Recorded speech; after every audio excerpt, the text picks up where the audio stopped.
అక్కడ నిలుచుకున్నా చూడండి, జానీ ఆయన పేరు. మా బ్యాచ్ లోనే వచ్చినాడు. ఆయన ఏమంటే టోకన్ తీయలేదు, ఇక్కడ కూర్చున్న ఎవరు టోకన్ తీయలేదు. టోకన్ తీసిన వాళ్ళు మాత్రమే లోపలికి అలౌ చేస్తున్నారు.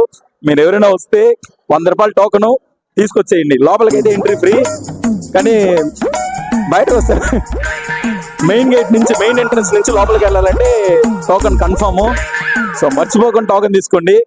ఫ్రీ ఎంట్రన్స్ వచ్చి ఏంటంటే మా బ్యాచ్ లో గిరిజావన్ ఒక ఉన్నాడు, నమ్మాలి సార్. ఆయన మాట వచ్చిన దానికి అందరి కోసం నిలుచుకొని ఇచ్చేస్తున్నాం. నాదే టోకన్ ఉంది బా, మా గురుస్వామి ఈయన టోకన్ తీసుకోలేదు.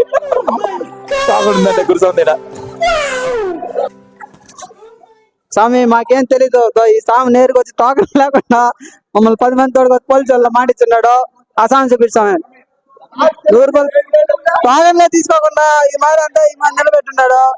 బక్సార్ లేదు మైసూర్లో, మాకు ఏంది బాధలు మాకు తెలియదు.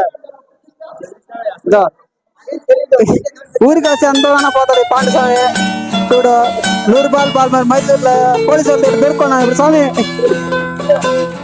ఈ పాండు స్వామి సతరపల్లి గంగా స్వామి పాండు స్వామి చేసిన పని ఇక్కడ ఎవరు పోలే మైసూర్లోకి.